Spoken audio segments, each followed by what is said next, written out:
Hey Giants fans and football fans, welcome to the Giants Grit channel.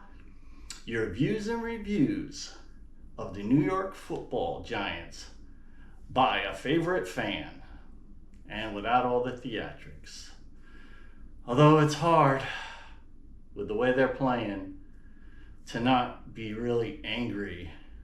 They lost 27-20 to the Dallas Cowboys on Thanksgiving afternoon/evening.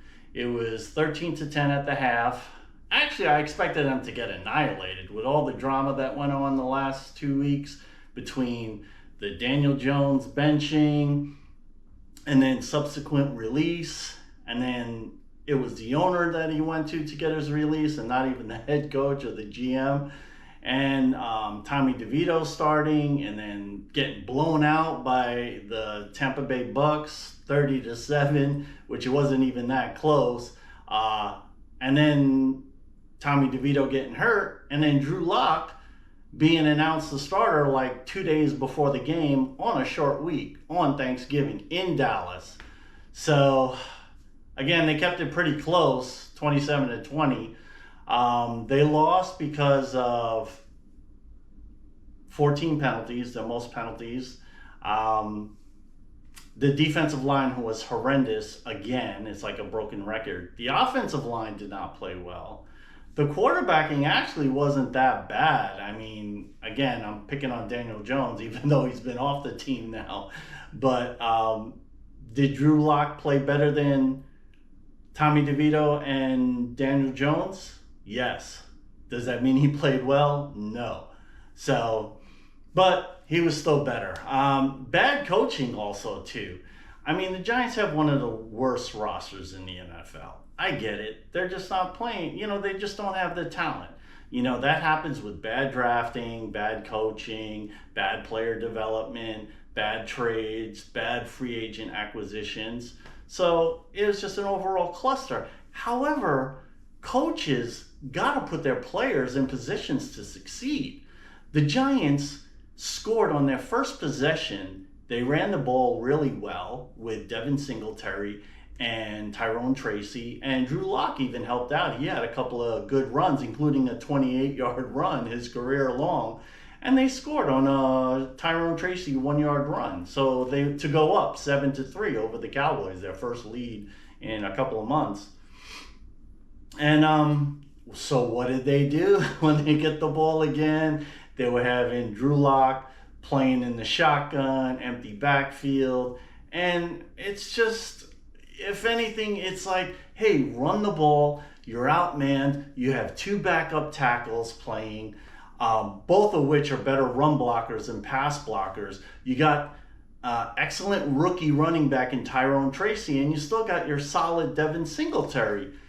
Run the freaking ball. And then you got Drew Lock, their quarterback, who, yeah, he's been on the team since the beginning of the year in training camp, but he hasn't had actual snaps in game time and preparation on a short week. So why are you passing so much? Keep the game close. Sure enough, I mean, Brian Duggal has to do his passing crazy offense. And so, let me get to the defense. The Giants are playing what's supposed to be a 3-4 defense, and yet they only have two true defensive tackles, big men, playing on the line, with Kayvon Thibodeau and Brian Burns playing edge defenders when those guys are both 250, 260-pound outside linebackers. Really, they need to be protected by a 3-man line and then them playing the edges. So it looks like a 5-man line with your two inside linebackers. If you want to play 5 DBs, so be it then. And then you play with just one true middle linebacker and have a rover. I forgot what the other, a rover or a jack, something or other for that linebacker that kind of plays a linebacker safety. I know sometimes referred to a jack or a rover. Anyways, so, but with Shane Bowen's defense, he makes it super simple. You see the lineup of two defensive tackles and two outside linebackers masquerading as defensive ends, and then you got your two inside backers, and then of course your secondary players. So he makes it easy to attack them. So of course, sure, you got the best defensive tackle in the game in Dexter Lawrence, but when you got scrubs playing next to him, even last year when they had Leonard Williams and they had Ashawn Robinson playing that other spot, they still weren't good against the run because you got five big men really attacking two big men and two smaller guys on the outside. It's just ridiculous. And you can't blame the linebackers or the secondary for expecting them to have, you can't help with them having a lot of missed tackles because the running back is getting a head of steam with coming at them. They could either run over them or run around them. It's just not fair to the back seven. So anyway, getting back to, that's basically bad coaching as well as being inferior at quarterback and interior defensive line and offensive line to a lesser extent. So getting on to the units review, at quarterback, Drew Lock was 21 of 32 for 178 yards. No touchdown passes.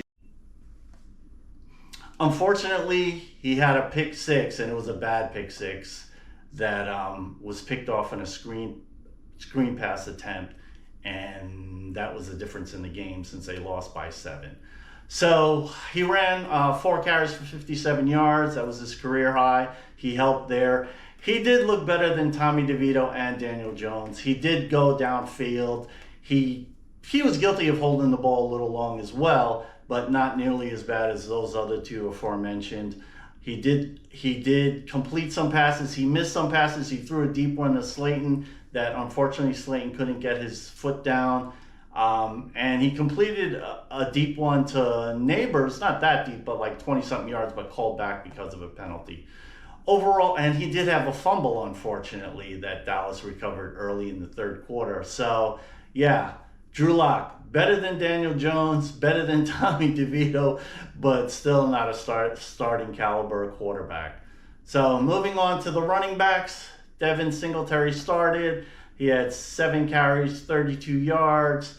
Nothing of consequence, had another 7-yard pass catch. He was okay in the first quarter, really, basically, or the first possession, and they barely used him again, which is fine because Tyrone Tracy at this point is becoming their best player, and that includes Malik Neighbors. That's arguable, but Tyrone Tracy had 9 carries for 32 yards, 2 catches for 33 yards. Why is that guy only getting 9 carries? Especially in a game that was really relatively close. Dallas started pulling away 27-13 by early fourth quarter, so Giants were still very much in it, and they still could have ran the ball. So, again, that's on the coaching. So, no other running backs. Eric Gray didn't get any touches from the line of scrimmage. Moving on to wide receivers, Malik Neighbors had 8 catches for 69 yards, and he played well. He had a drop. I mean, it's going to happen. He played well, but they're not having him run any deep routes because I don't think they trust the offensive line. So, and I'll get to the offensive line soon. So, yeah, he played well. There's only so much he can do. So we got our number 1 receiver. It almost doesn't make a difference, at least not in the win column. Slayton, Robinson, and Hyatt, all 3 of them had 2 catches each, none for more than an 8-yard pass. Wan'Dale Robinson, he didn't have his usual 5 or 6 catches a game. He only had 2 for 8 yards. One was for a first down, but he usually catches his patented 5 or 6 for like 30-something yards. So poor game for him.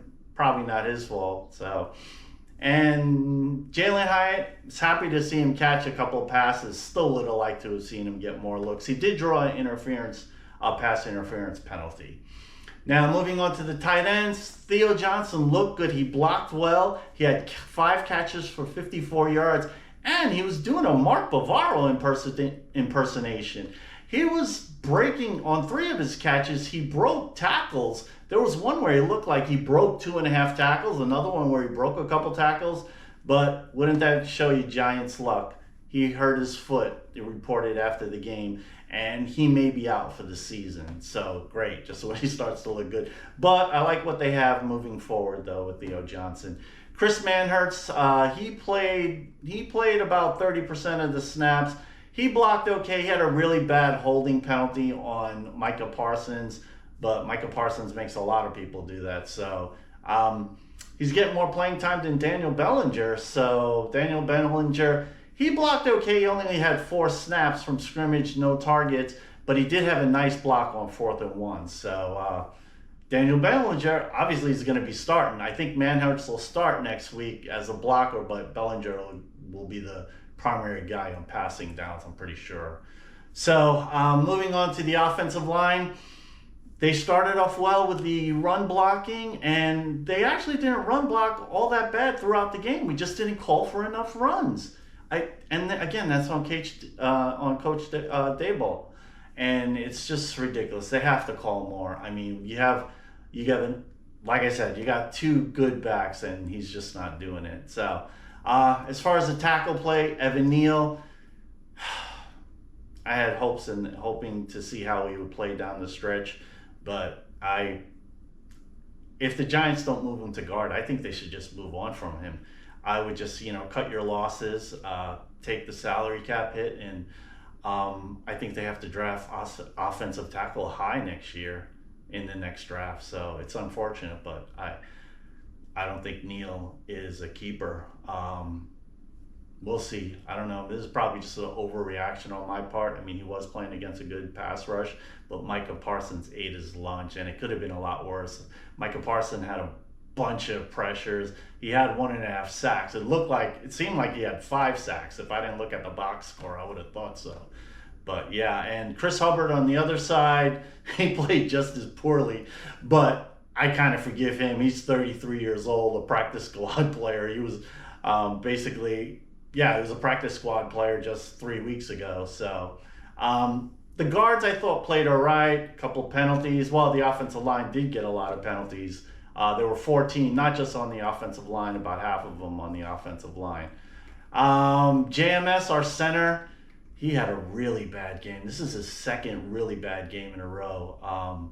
Tampa Bay, he got worked in Tampa Bay, and he gave up. He was probably responsible for about half of the Dallas sacks. They did get 6 sacks, and I would say at least 2 of them were his fault alone.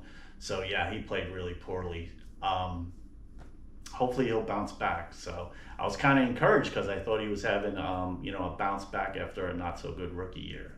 So that's it for the offensive line. I thought Runyon and Van Ruten played okay, certainly good enough to win. And offensive line, poor game, but again, coaching. Coach Daboll's not helping them, having going empty backfield, shotgun formation, not just on obvious passing downs, but on, first and 10, 2nd and 5, and they're going shotgun when I thought they should have had Drew Lock under center at least a little more. So moving on to the defense, Dexter Lawrence, this is his 4th game in a row. He didn't have a sack after having 9 sacks in the first 7 games, leading the NFL and looking like he was going to be Defensive Player of the Year. I mean, it wasn't realistic to expect him to maintain that play, especially with scrubs playing next to him and backing him up. So, and sure enough, what happens? It caught up with them. Dexter Lawrence dislocates an elbow. He's likely out for the year. So our best player on our worst unit is now out for the year. So I have no clue on what the Giants are going to do.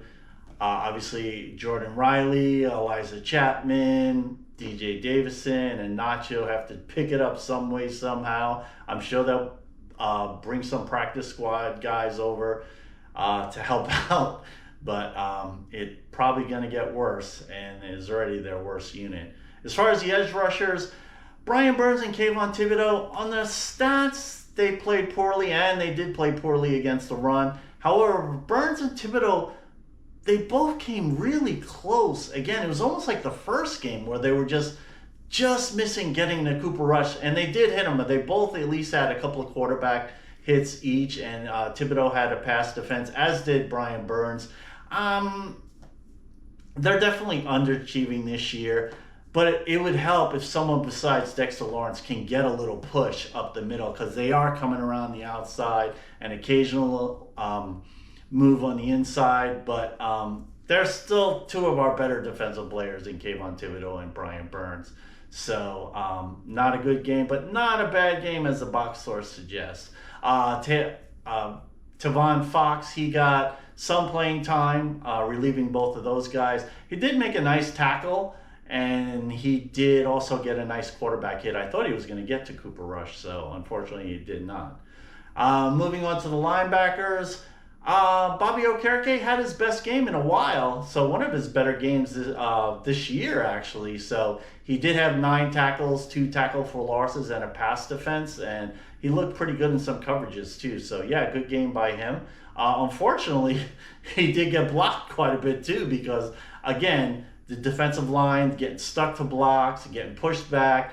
It's, running backs and tight ends and, fullbacks, even the Dallas fullback. They're coming at the back 7, so it's hard to expect those guys to make tackles right there and then. So, but it's not Bobby O's fault. Now, as far as Micah McFadden, he had 4 tackles, had a pass defense, but not one of his better games. It looked like the box score said he had a couple of missed tackles, but it looked like he missed more than that. Certainly took a few bad angles.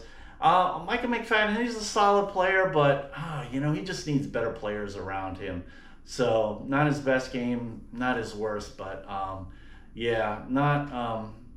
a heady player. I did like that he fell on the ball that would look like Cooper Rush when Bobby Okereke forced the fumble, but later was ruled down. So good hustle by him. I mean, he's a hustling, gritty player, and it's just he's a solid player, but he'd look like a good player if he had good players around him. So I almost feel like they can move on from him. And as I get to Darius Mawasu, did get some playing time. He did get about 14, 15 snaps on plays from scrimmage. So it seems like they're rotating him in a little bit, like every third possession with Micah McFadden. So he might be able to give them what they already have in Micah McFadden if they want to. I mean, Micah McFadden still has 1 more year on his contract, but if they want to move on from Bobby Okereke, the Giants need so much help all over the place. So they might not be able to, that money on Bobby O might be better spent somewhere else. So moving on to the defensive backs, at corner, Deonte Banks was out. Cordell Flott, he's my player of the game, at least defensively. He had a good game. He had 7 tackles, a couple of pass defenses, even pass defenses that he didn't get credited for just by having good coverage. So he did give up a deep pass he kind of lost the Cowboy receiver Jalen Talbert on a deep pass, a 36-yarder. But other than that, he really had a good game. So and then Adoree Jackson subbing in for Deonte Banks had a good game himself. He also had 7 tackles and a pass defense. He also had a pass interference penalty, but he's still good in coverage. So yeah, I'd actually like to re-sign him, kind of giving away what I said. Be sure to check out my free agency on who I'd like to re-sign and what players I'd like to see the Giants move on from. So just dropped a hint there with Adoree Jackson. So Drew Phillips, rookie Drew Phillips, not his best game. There were a lot of completions completed on guys that were in the slot that Drew Phillips was responsible for. He still had 4 tackles, still tackled well, but not as good a game in coverage. So, but I'm still highly encouraged by Drew Phillips, one of the bright spots in this dismal season. Moving on to the safeties, Tyler Newman had a very good game. He had a couple of missed tackles, but he had 12 tackles. I think that's the second game in a row that he had 12 tackles. He didn't have any passes defense, which I'd love to see him finally get his first interception. But they're having him play in the box. He is playing down low a lot, so I think that's the strength of his game. But unfortunately, he's just not getting enough plays on the ball. That'll probably come with time and a little better defense around him. He has to play the run so much because the linebackers are just getting washed out so much with our defensive line playing so poorly, and expecting our undersized edge rushers to hold the edge is just not very realistic. So unfortunately, that falls on the safeties, particularly Tyler Newman. Now, Jason Pinnock had a quiet game. He had 5 tackles. He didn't seem to have any missed tackles, but he's making no impact plays either in coverage or against the run. They do blitz him a couple times. He looked like they did seem to have not an all-out blitz, but a blitz where a lot of guys came in, including him, and then it was Dallas called a perfect play and threw a quick out to the wide receiver, and Jason Pinnock didn't seem to recognize it at all. So it kind of hinted him a free agency. I think the Giants can kind of move on from Jason Pinnock, and I'd like to see them draft safety rather high this coming NFL draft season. So, Dane Belton kind of closed it out. He did get more playing time. I think it's because the Giants just played more guys in the secondary. He did have a pass defense, and it looked like he had another pass defense, but it was just he just kind of made a nice screening on it. So he didn't look too bad, considering he looked terrible against the Panthers when Pinnock was out. So, but nevertheless, he is a backup player, a depth piece. So Giants do have to hit that spot in the draft next year. So that's basically it on the units. Oh, special teams. Special teams actually played well. Kicker Grant Gano, he was 2 for 2 on his field goal attempts, 2 for 2 on his extra points. The Scottish Hammer. And the Scottish Hammer averaged 45.6 yards a punt. So he played well. Kickoff coverage. Actually, Dallas didn't return any kickoffs. So Gano played well on his kickoffs. And punt returns, Smith Marset, he had two punt returns for 29 yards, including a 22-yarder that he looked really nice on. And Eric Gray had 1 return for 36 yards, a nice return, but then he coughed it up and fumbled it. Fortunately, Adams recovered it, but other than that, specials actually played well, but they weren't a factor in. Corner Art Green looks like a good pickup because he's a good gunner. He had a nice hit on a Dallas returner for no return. Dallas Cowboy fumbled it, and he got a lucky bounce. It just bounced off his chest, and he was able to recover it. And he downed a punt at the Dallas inside the Dallas 5-yard line. So yeah, Art Green's looking pretty good. I like him. He didn't get embarrassed a couple of weeks ago when he had to play when he played a little bit from scrimmage, and he looks like to be a very good gunner. So I think they got some talent there. Might be something they can develop as a corner depth. So, well, that's basically it, Giants fans. We'll see what happens. They move on next week. They have a long layoff. Hopefully Drew Lock gets a little better. I want to see him. I just want to see the young players develop that they have. And it's a shame that Theo Johnson is hurt because he was looking really nice and he is one of my favorites. Now it's all about development. I was hoping Evan Neal, these last 6 games, now 5 games, he had back-to-back okay games, but this one was really discouraging. Maybe I'm overreacting. He was going against a really good pass rush, including one of the best pass rushers, if not the best, in Micah Parsons. So hopefully he'll bounce back and look good down the stretch, or else they may have to move on from him. All right, hang in there, Giants fans. Let's go Giants. Thank you. Please like and subscribe. Take care, everybody.